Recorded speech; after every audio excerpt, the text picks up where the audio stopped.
I joined in 2016, the year after I graduated from GSA.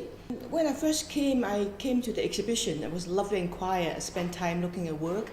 But when I came up to the studio, the workshop was a completely different thing. It was so busy and everybody just walking around making work. I often go out drawing, and the sketchbook and my memory is together become a starting point for me making new work. It's like a journey.